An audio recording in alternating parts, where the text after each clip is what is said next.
Hi Kiwi, alright, we are back at some Pokemon Shining Pearl. We're going to keep progressing where we left off last time. Now, I'm going to start the episode by asking a very important question to whoever happens to be tuning in and watching this. Are you actually watching this? Are you actually enjoying this? Because I would say the overall performance of these Pokemon videos is lacking, and I acknowledge it's likely because I'm taking things pretty slow. But I'm curious, should I continue this series? I haven't had my heart in it for a little while now, and I'm not looking for views. At the end of the day, this channel is for Kiwi primarily, but if there's someone who's actually getting enjoyment from this playthrough, I will consider continuing on with it a little bit longer. The alternatives that I'm considering are either Pikmin, maybe just doing a quick run of Pikmin 1, Sonic Adventure 2 Battle, Fuga Melodies of Steel, or I believe that's what it's called, Spiritfarer is another one up there. Returnal has been on the list. I don't think I'm going to do a FromSoft game just yet, but I'm certainly mulling over the idea of Elden Ring. Trying to think if there were other ones. Those are the big ones. I guess Nine Sol is probably the one that I'm most inclined for right now, I would say. But I don't know yet, and I think if I get any, you know me, I think if you've gotten this far into the series, you know I'm usually not one for asking for that whole like favorite subscribe nonsense that you kind of have to in this algorithms setting. But if you do like this series and want to see more of it, I would like to know in the comments. And if you're not into it, that's fine too. Let me know. Like, tell me what could have been done better or differently. And if none of that is really your cup of tea, then let's just we'll come back to the series inevitably, I would like to say. I'm just maybe not rushing to it. I want to do some different things. Hades is going strong and isn't about to stop, though. I will say that I am very much enjoying Hades, and I'm at the point where, like, even if I'm running out of like new story progression, there's a whole lot of modding scene out there that I have yet to even explore, and so Hades is going to be around for a while. I guess I thought he was facing upwards, but I guess not. Every drop of sweat I shed makes me that much stronger. But yeah, it doesn't have to be a big comment, but if you do enjoy this series and want to see more of it, please let me know. You don't need to do the subscribe nonsense, that's fine. I need to get a sense of whether I have any reason to want to continue this other than for Kiwi. And even, it's not that Kiwi, I've seen Kiwi fall asleep to the series, so I know she is watching it at minimum. So I should be happy with that, but I think there are other things I'd like to mess around with on the channel, and being locked into two series makes it very difficult. Nano Apostle is another game I'm very much considering playing, but I'll leave it at that for now. So if you do, we'll leave it at that. Any feedback both on what I could do differently or what you'd be interested in seeing, I'm very open to hearing though. So, poison. All right. So as per our Nuzlocke house rules, poison is lethal in this playthrough. So if I do not cure Pine Tree's poison after this next turn, Pine Tree is considered dead after the battle. So I am going to knock this Krogunk out here first, and we'll go ahead and use a antidote on the next turn, assuming I am not threatened by something that can one-shot Pine Tree, which is a possibility, but it looks like this guy's more likely going to be using fighting types than anything else. Sending out a Metatite. I'm not terribly afraid of Metatite. Its base stats are really not that impressive, and so we're going to go ahead and take that antidote and save our bird from an untimely death. In the meantime, I guess, what can I talk about today? Well, I had that fun conversation about all of the... Ooh, crit, youch. I had that fun conversation the other day about all the delicious produce that we got from the farmer's market, and I promise you that produce has been put to good use. We made a whole lot of Brussels sprouts, and I'm just snacking on them as we go. I did eat far too much garlic at once to the point that I couldn't stop tasting it, and my entire mouth, throat, nose was burning. But I guess that's my fault for eating too much raw garlic. And I discovered that milk, like, you're taught that milk is supposed to help you deal with really spicy food, right?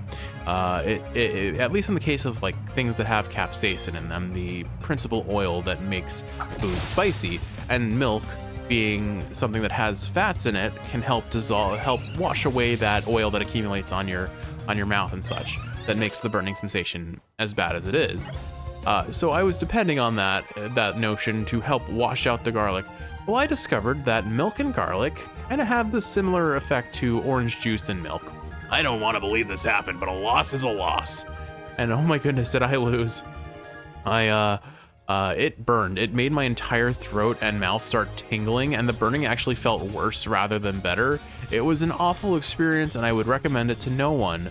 So, there you go. That was my little awful experience, I guess. We'll go ahead and heal up Pine Tree with some potions here. I mean, what other terrible experiences have I had with food? I guess probably the classic story that I know Kiwi laughs at every time she hears is the time I choked on Jell-O. So I should start by saying I have choked on Jell-O many times. Ooh, Shockwave is pretty decent. I don't think Luxray can learn that naturally. Anyway, so what have you got to say, kid? Jogging is good for you, but you have to make sure you're not overdoing it. I can't jog anymore. My knees don't allow me. I'm gonna be greedy and go for this item. A full heal. All right. No, we'll see if we can use that later. And then there should be a trainer battle over here. Yep. You're a... Oh no, it's a double battle. Oh no, it's a double battle, Kiwi. I'll battle anyone. That's how I'll get better. I'm taking the Veilstone Gym challenge, but first. Oh boy. I did not see that there were two trainers. Their heads kind of blended into the trees behind them, and they're both ace trainers, which tend to have stronger Pokemon. Monferno and Glameow. Well, on the bright side, we have Luxray to intimidate everyone. It's raining. I guess Luxray is excited about that. All right, Captain Squawk, go ahead and lower their attack. We're gonna switch out Star Gecko because Star Gecko does not want to be around for any sort of double battle. I could switch in a second Pine Tree again, and then Pine Tree would be able to lower their defenses. Yeah, I think, or their attack a second stage. I think that's what I'll do. And then Monferno, I believe, has fighting typage now, so that gives us a pretty good counter to him by Star Gecko. So we'll spark on Glameow and try to knock that one out first, I think. I don't foresee either of them having anything super threatening to what we have, although Monferno could potentially know a rock type move. I think we're fine though, we'll see. Anyway, so choking on Jell-O, I think I do need to elaborate on that a little bit more. So, basically, I have had the unfortunate experience, or I guess there used to be a buffet that my family and I used to frequent, oh man, Pine Tree is getting really unlucky with these status ailments that are considered lethal in the playthrough, so I'll have to cure that burn on the next turn, but I will go ahead and Aerial Ace Monferno first just to get it out. Captain Squawk, stop wasting frames, please. We'll still plan. I'm gonna still spark Glameow. I don't know who's faster between Pine Tree and Captain Squawk, and that's why I didn't want to double up on Monferno. Would have been preferable because it would have knocked him out. Oh well. Anyway. So there was a buffet that we used to frequent, and they had a dessert section that had a bunch of Jell-O cubes. And my favorite thing to do with these Jell-O cubes was, of course, to eat them, but in the most inefficient and dumb way possible. I like to hollow little holes into them using a straw. And by doing so, I would get these fun little like networks of holes in the Jell-O, and it looked really cool to childhood Jeff. The issue with this idea, though, was the simple fact that, well, then there was Jell-O in the straw, and I was very much against any sort of wasting of food in my youth. So, of course, my solution to this was suck up the Jell-O that I pulled out of the straw, or suck up the Jell-O that was trapped in the straw. And doing so would create a vacuum in my mouth, of course, and rocket that Jell-O often into the back of my throat, triggering a gag reflex. Now, you'd think I would learn from past mistakes to not do that, but I never learned, and I kept doing it, to the point where even at home I enjoyed kind of like, rather than putting a spoonful of Jell-O in my mouth, chewing it and swallowing it, I would, slurp it up through my teeth, like close my teeth and then put suction behind them, like basically just suck down air through my gritted teeth and then suck the Jell-O in through that, or sometimes just slurping Jell-O off of a spoon. In any of those options, I would end up potentially aspirating the Jell-O. And these were entirely avoidable issues of mine, and yet I somehow continuously made the same mistake. But in one particular episode of this happening, in front of a friend, mind you, it was a orange tangerine chunk Jello. I remember the flavor, I remember the scene. I was sitting in a rocking chair, hanging out with my friend, playing something on the Wii. I don't remember what game specifically, but all of that checks out in my memory. And I had a spoonful of Jello, and rather than eat it like a normal human being, I, as I described before, sucked it in through my mouth, my gaping wide open mouth. And I aspirated it immediately, choked on it, coughed it up, it landed in the spoon. Because I had choked, I gasped for air with the spoon still right in front of my mouth, so I inhaled the Jello again and choked on it a second time, coughed it back up, and then started laughing, and I, still being the idiot that I am, did not remove the spoon from my face. So having started laughing, I inhaled the Jello a third time.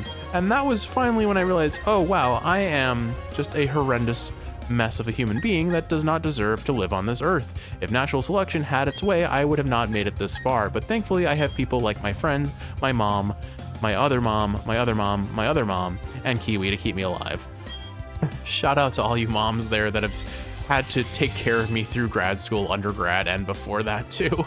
You have had a very difficult job, and I appreciate your efforts despite my efforts to make it excessively difficult to do so, I imagine.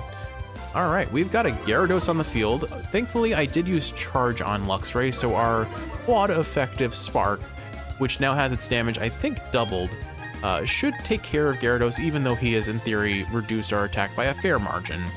We'll use Aerial Ace just to... I don't think we need to. We'll just use Wing Attack for some extra damage, and then Captain Squawk is going to go ahead and spark this guy out of existence. Oops, I attacked the wrong slot. I hope that doesn't matter. I'm going to be very sad if it doesn't attack Gyarados here. Okay, good. That's what I thought. That's how it used to be in double battles, but I wasn't 100% sure. But yeah, that is probably my biggest evidence that I have failed as a human being. You won and I lost, but the both of us gained something from this. You made me lose my confidence. Hopefully we are about to hit Veilstone City. Are we evolving? Oh, hey there, Shellos. We're gonna finally get our Gastrodon. I am excited. Manny the Dude Buster is evolving. That does mean we need another sacrifice. I do think when we were in this route in a previous episode, we did have another evolution, namely Star Gecko. So I suppose, oh no, it was Luxray. Luxray evolved. So I suppose we'll have to take 2 sacrifices to the bank, we'll have to sacrifice 2 Pokemon from our usable slots. But Manny the Dude Buster has evolved into Gastrodon. Gastrodon's data will be added to the Pokedex. Gastrodon, it apparently had a huge shell for protection in ancient times. It lives in shallow tidal pools. I hope they follow up on this little bit of information. A shame we didn't get to see it represented as like a Hisuian version of a Pokemon in Legends Arceus, but maybe they could do it in Legends AZ. But there we go, Manny the Dude Buster is now a big blobby slime friend, and I couldn't be happier. Let's go ahead and pick our berries and make our way into Veilstone City at long last. Now, if I recall, Veilstone City's gym leader is a fighting type gym, and she has a Lucario that is objectively terrifying. Manny the Dude Buster is likely our best option into that, but I'm not sure how this is gonna go. I wanted to go to Celestic Town, but there are some Pokemon in the way. I assume he's referring to that wall of Psyduck that we passed on the way here. All right, but we are in a new city. Yep, this is Veilstone City. I will very likely fully heal my Pokemon before I start risking any gym challenge, because as per usual, entering a dungeon is you cannot leave a dungeon, and by dungeon I mean a cave system, an enemy base, a gym, until you have wiped out that challenge. Looks like you are blocking our throughput to wherever this is. Galactic Warehouse, no trespassing. I trespassed, oops. Hey you, wait.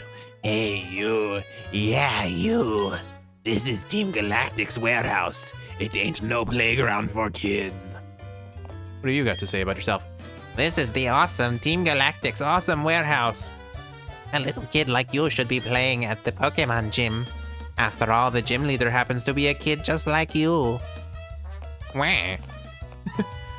All right, well, I guess we've been told we have to fight the gym leader before we can go raiding an enemy base, which, fair. I guess that is fair. Veilstone City is a city of stone. We have meteorites. Business at the new style shop has been booming. Oh, I forgot. We could potentially get some new outfits. I very much appreciate that they give you these little lookovers when you find the the town naming sign. It is weirdly cliffy for a town, though. I appreciate the aesthetic, if nothing else. Maylene is Veilstone's gym leader. Wake's the gym leader in Pastoria. Then there's Fantina in Hardhome. They're all way too tough. I can't even come close to them. I bought a new parasol, but I don't want it to get rained on, so I watch the TV weather reports. Yeah, I guess that's a life choice, all right. Veilstone Department Store, a shop full of dreams. I guess we can potentially get some good stuff there. I came to the city just so I could go shopping at the department store, but with all these rock walls around, this place feels kind of cold. Why don't we go exploring this shop and see if there's anything we want to buy? I know this is probably where we can get our stat boosting items, which I will avoid using just because I don't need the extra help. I think we're already pretty over leveled as it is. I made stickers modeled after the Pokémon of a trainer I met. Would you like some? I obtained 3 bubble stickers C. Hooray! Those are bubble stickers C. Place them on ball capsules and they can really impress at the audience in the super contest shows. I completely lost the old granny voice I was trying to give her. Welcome, may I help you? Alright, well, we've completely given up. Oh, we can buy Ultra Balls now. I'm gonna go ahead and buy 10 of these because there are some Pokemon we'll definitely want to catch with these. We'll stock up on Great Balls too. Give myself a nice solid 10 of those, I think. And we will, even though I want to get a round number, I will buy 10 because the extra Premier Ball does matter. It often does matter. We can buy repels, but I'm trying to avoid using those, I think, in this playthrough. Anything else you're selling? No. Okay, cool. I guess what I'll do is nah, let's keep it going. Let's see. All right, ooh, we can finally buy Hyper Potions. I will buy 10 of these as well. Not that I can really use them yet. All of my Pokemon that could benefit from them don't have enough HP to really benefit from them. The Super Potions, though, they matter, so we will buy a couple more of those. Actually, we're fine. All right. Any status cures? I guess I used a burn and an antidote. Why don't we round these out to 10 so they last a little bit longer? We're likely gonna be finding a lot of poison types in the near future if we're going up against Team Galactic. They're gonna start tossing Crogunks at us, and that's gonna be scary. So we'll just at the very least we'll buy the heals that reduce our lethal, cure the potentially lethal. Now I'll just buy them all. What does it hurt? It doesn't hurt to buy them all now. It's gonna pretty much remove all of our gold or all of our Poké Dollars though. But on the bright side, we will be well stocked going into the future. And having a safety net in a relatively safe game, I guess, is maybe overkill, but it makes me feel better about myself because I don't want to lose these guys. We're starting to generate some memories with them, right? Remember the time that we almost lost all of them at some point or another? That was fun. I like the formal air of a luxury department store. All right, what are you selling? Welcome to the fabulous Veilstone Department Store. Nothing. This department store knows how to ensure customer satisfaction. They really look after you once you become a regular customer. Do they? Is there actually any benefit to becoming a regular customer here? I wonder.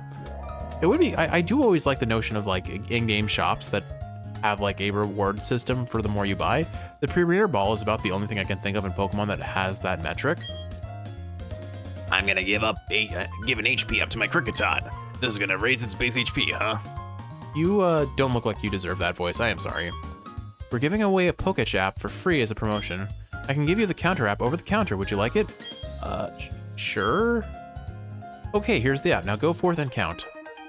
I count slowly, slowly, slowly getting faster. Once I start the counting, it's very hard to stop. Hey! If anyone knows that song, good for you. The counter app can be used to count up to 9,999. Welcome, may I help you? Nope, not buying vitamins. Those are the things I was referring to. They cost too much. I need to save my money for other things, although granted it would be effectively a +2 stat boost to any of my Pokemon. The X attacks and such I will also skip because I feel like they're a little bit of cheating for this sort of a challenge. Where can I find a dress that looks great in the Super Contest show? Let's see. Oh, what can you recommend? If your Pokemon has trouble landing attacks, try treating it to an X accuracy.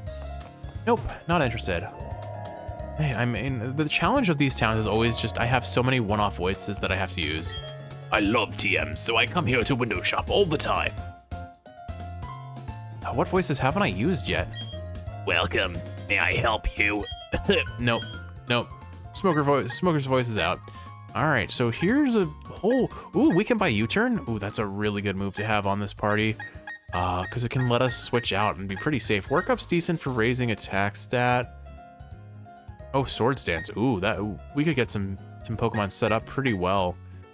Flash would have been useful in that one really dark cave. We already have a TM of it, so maybe I save that. I do think I will very much gladly buy a U-turn though. U-turn is really strong. So the way U-turn works, Kiwi, for context, is it's a damaging move, which after it goes, lets you switch out to another Pokemon. It lets you potentially get damage out on your higher damaging Pokemon and then switch into a more defensive option after the fact to counter whatever your opponent's going to use. I assume you have more TMs as well. Fire Blast, Thunder, Blizzard, Focus Blast, Flamethrower, Thunderbolt, Ice Beam, Solar Beam, Psychic, Dazzling Gleam, Gyro Ball. These are some of the best TMs in the game, and they're all just here. I mean, getting Thunderbolt on Luxray seems a little bit overkill because he'll likely learn it naturally by leveling up. But Ice Beam, Bolt Beam was legendary because it covered most of the weaknesses and resistances in competitive. Flamethrower is a really good option for Ponyta, potentially.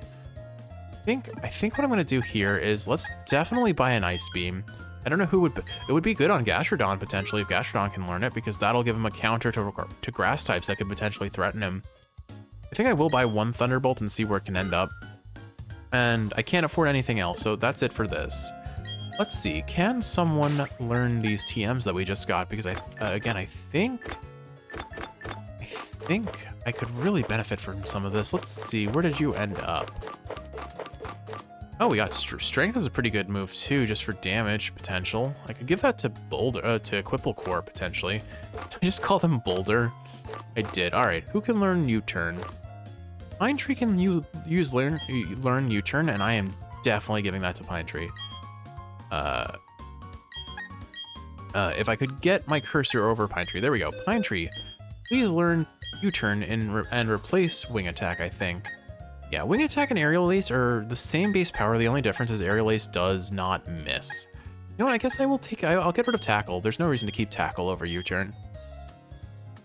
Wing Attack just has a lot of PP, which lets us use it a whole bunch. But there we go. Now, the rule of this is I can only use one TM per live Pokemon, which means no other Pokemon on my team can learn U-turn now, and similarly, Manny is about to get Ice Beam. No other Pokemon on my team can learn Ice Beam now. Until they die. I think I'm gonna let go of Ancient Power because I don't actually foresee Ancient Power doing very much for us in this instance. It's got 5 PP, it only has a 10% chance of raising all of our stats. Ice Beam, on the other hand, it has a 10% chance to freeze an opponent, which is a game-breaking status ailment. The base damage is great, and the type coverage for our weaknesses is also really great. Our only weakness, I believe, is grass types. So being able to have a counter for them, although the odds of us being able to attack first are low, it's still very worth appreciating. And I very much forgot that Gengar can learn Thunderbolt, and that means we are absolutely giving Thunderbolt to Star Gecko as another offensive move that'll give him a huge amount of type coverage between ghost types and the electric type. And I could probably give him Psychic too, because they were selling Psychic, and Psychic is ridiculously strong. I think for now what we'll do is we'll go ahead and get rid of Curse, because that is the move that will most likely never be used in this playthrough. It is too risky on a ghost type. For context, ghost types, when they use Curse, deal half of their life to themselves. Place a Curse on the enemy that does a quarter of their HP every turn, but is very easily countered by switching out. But on a very low defense profile Pokemon like Gengar and Haunter, you never really want to use it. A friend traded me a Machoke using a communication feature, but instead of Machoke, I got a different Pokemon. You got a Machamp. Hello, Jeff. May I help you with anything? What's recommended? When it's raining, the accuracy of thunder becomes precise. Please do be careful about the weather. Thank you. But geez, this floor has like all of the best TMs. It's kind of wild. Let's see what you're selling. Oh, these are for our secret base. I forgot that I've completely ever since we got absolutely destroyed by a Lickitung, I kind of forgot about the Grand Underground altogether. The trauma was too real, I guess. But we can buy plushies and decorations for our secret base. That boy doesn't have any Pokemon, but he says he's training his image. What boy? This boy? If you encounter a wild Pokemon, check a quick ball right off the bat. If it's taking a long time to catch, the situation calls for a timer ball. I don't know what that voice was, and I'm surprised I got to keep it because my voice is dying. Hello, Jeff. May I help with anything? What's recommended? Let me think. Clear pedestals have been the hot seller recently. You know what? I just remembered. If I recall, in Gen 4, there were clearance sales in this game, where items went on sale and were much cheaper than normal. I've had enough shopping for a while. I'll grab a drink and unwind a bit. The two buff guys standing side by side. That's all. Ah, young Pokemon trainer. As your senior in life, let me make a gift of this sticky barb. Forget what that actually does. That sticky barb is a held item. If the Pokemon holding it is hit with a physical move, the sticky barb sticks to the opposing Pokemon and inflicts damage. Cute. Very cute. I've shopped here loyally for years. Now they consider me a regular. Ha! All right, so that's it for this floor. Oh, good. You can buy drinks from the vending machine. I will skip that, though. I think we'll save our coin. Now, I do believe there is actually a final floor that you can't access with stairs. So let me see if that's an option. All right, which floor will you take us to? Oh, no, okay, never mind. We're going all the way back to the bottom. We have explored this place. We have gotten some pretty sizable damage boosts for our Haunter. And when I have enough coin, I will come back and buy myself a Psychic to put on him as well. I think if we get all of those moves on a Haunter, we have a huge damage potential. But let's go continue exploring Veilstone City for now. Oh wait, we already talked to you. All right, let's go invade some houses. Some nondescript, copy-pasted house assets. A myth says that Mount Coronet parted Sinnoh into halves. Seeing the Pokemon Shellos makes me think that myth is real. Is there a Pokemon who desire? If there are Pokemon who desire to see them, Pokemon will appear in many guises. Okay. I think I read something wrong there, but I'm not going back to read it. Oh well. Team Galactic's buildings bug me. I can't sleep with them looming over me. Those thorny things on the building, are they supposed to be fashionable? It's a lot of useless flavor text. Eventually we find something worth having, though. I guess I'll pop my head into the Poke Center and talk to whoever's in here, too. And then I think we'll save outside the gym and save the gym for the next episode, but we will finally be getting our 3rd gym badge, I hope. Maylene, the gym... Baleen, the gym leader, is a real cutie. But don't let that fool you. Even grown-ups have trouble with her. If you use the hidden move Fly, you'll be instantly whisked away to any town you visited before. Maybe I just heal up now, since I know I'm not going to be facing any other battles until we take on Maylene. I may as well just heal up now. Is there anyone else I want on my team? At this point, no, they're too overleveled and I don't want to risk having to be forced to use just that one Mon, so we'll go ahead and rest here. We'll fully heal, and I think we're almost at the end of exploring Veilstone City. It is a city, so there's a lot to talk to, but not so much, especially compared to Hearthome. Hearthome was pretty big. Or no, what was it? Oh, I've already forgotten. The Joy something, maybe? I don't know. Yeah, Team Galactic is hiding all sorts of good stuff in their warehouse. I hear they even have a technical machine for the move Fly in there. Cool. Tick-tock, tick-tock. It swings its pendulum at the same interval. How beautiful. I'll give this to you. Hypnosis? Metronome. Oh, a metronome. Okay, so metronome is a held item that increases the damage of a Pokemon if it uses the same move multiple times in a row. It probably synergize with moves like Fury Cutter and Rollout, but why would you ever want to use those even with a metronome? Honestly, they are some of the worst, most unreliable moves in the game, in my humble opinion. It can still ruin your day. I will acknowledge that. Another Galactic Grunt. Let's see what you've got. We have the technical machine that teaches Fly stored in the warehouse. They said I can use it if I show them I deserve it. I completely lost the Waluigi in me there. Never give up the Waluigi in you, Kiwi. Ooh, okay, let's go get some drip. This is a style shop, which I assume allows us to change our overworld costume. Oh, you're not even set up, aren't you? This box goes there, and that box goes here. Ah, we're so busy, I wish Clefairy could work its magic and help us out. So I guess we're not actually benefiting from... Oh, wait, maybe this is the... Okay, that's their warehouse. Metronome Style Shop, your dream style anytime. Okay, let's go get some fancies. I hope. Welcome. At the Metronome Style Shop, you can choose a new outfit to achieve your perfect look. Did we just bust out the Eurobeat? No, okay. I'm not sure what to buy. I'm not sure either because I don't know what your options are. Welcome to the Metronome Style Shop. Anything I can help you find? I'd like to shop. Oh gosh, they're gonna take forever to load in. Okay, the Pikachu hoodie is kind of cute, honestly, but Pikachu is overrated. That looks really weird. Eevee jacket style. Gross. Gengar. Oh my goodness, it costs 100K. I want my Gengar jacket though. Oh, actually, I kind of like that one. Cyber style, winter style, not doing it for me. It's cute, but it's not me. I'm not a fan of leggings with shorts, to be honest. At least on guys. Casual style, I can get behind a little bit. Leather jacket style. I like the haunch crow, but we look a little too edgy in that. Okay, so I have to save up a whole lot of money to even be able to change my gear, but I'm kind of surprised. Cyber style is really cheap, all things considered. The shoes are so bright that they're kind of blinding me, though. I'm gonna get out. Thank you very much. Please come again. I'm so shocked. The t-shirts with the Clefairy pattern are sold out. All right, well, this is likely something we will never engage in our Nuzlocke, considering the amount of money we have to spend just to get things. Oh well. My scarf was blown away by the wind. I wonder where it went. I wonder if we find it, we find a silk scarf, or if we find it, we trade it back to her and get a silk scarf from her. My boyfriend lost his lens. Where did it go? I've been looking for it with my wide lens, but... I think we're finding some fetch quests, awkwardly. Where did it go? I lost my lens, but without my lens, how can I search for it? I know that is the awkward conundrum of having glasses, is that when you lose your glasses, you kind of need them to find them. Veilstone City is a city of stone. We even have meteorites. This has nothing to do with anything but take these technical machines. Thanks, random Dode, who gave us random lore dump and then gave us items for no reason. You truly are an NPC. If a Pokemon uses Nasty Plot, the Pokemon's SP stat sharply increases. Anyway, enjoy your visit to Veilstone, the city of, well, stone. Never could have guessed that based on the name.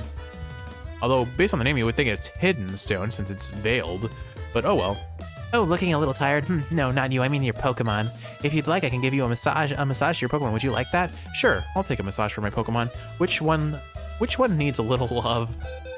Oh, I can even choose Pokemon in the PC. Interesting. Well, out of all of these Pokemon, I feel like I want to see her give a ghost type a massage. Let's get started. Okay, sweetie, just relax. Star Gecko looks dreamily contented. When I was massaging your Pokemon, I found this. You obtained one Sinister Sticker C. Did she just like pull a sticker out of a ghost? Is that like a new... Is that some sort of magic trick? Drop by again tomorrow if you'd like. All right, so it's a daily massage. Good to know. And it gives us stickers, more importantly. My sister's boyfriend is the Scarf Guy in Pastoria City. They take strolls together with their Pokemon. Those two are really close. The Scarf Guy in Pastoria City is a... I'm glad you know your sister's boyfriend's name. Very, very impressive. Have you been to the Veilstone Gym? It's pretty cool. Reminds me of an athletic center. There are many magicians in the world. You know, the performance artists. Don't you think that maybe say 5% are actually psychics? We psychics do exist in this world, so you know, what are you gonna do? All right, Kiwi. We've healed up. We've talked to everyone in the city, I believe. I think that's about where we're gonna end the episode, so I hope you've enjoyed watching, and if you're awake, I hope this is helping you fall asleep. As mentioned before, especially for those who have somehow made it to the end of this video, I don't care about likes, I don't care about subscribes, but if you're willing to give a comment and talk about this series and let me know if I should keep it going or not, I would really appreciate that. With all that said though, I hope you've enjoyed watching, Kiwi, and if you are sleeping, you're sleeping well. I love you, and I will see you in the next one. And I will say, even if the series does temporarily end, I will come back to it. I love Gen 4, I love Pokemon, and I'm not one for leaving games uncompleted, especially on this channel, unless there's a good reason. It doesn't jive with me or that sort of thing. So we will be back, even if we do take a little bit of a hiatus from it. I promise I will come back to it. Well, anyway, thanks for watching. See you in the next one.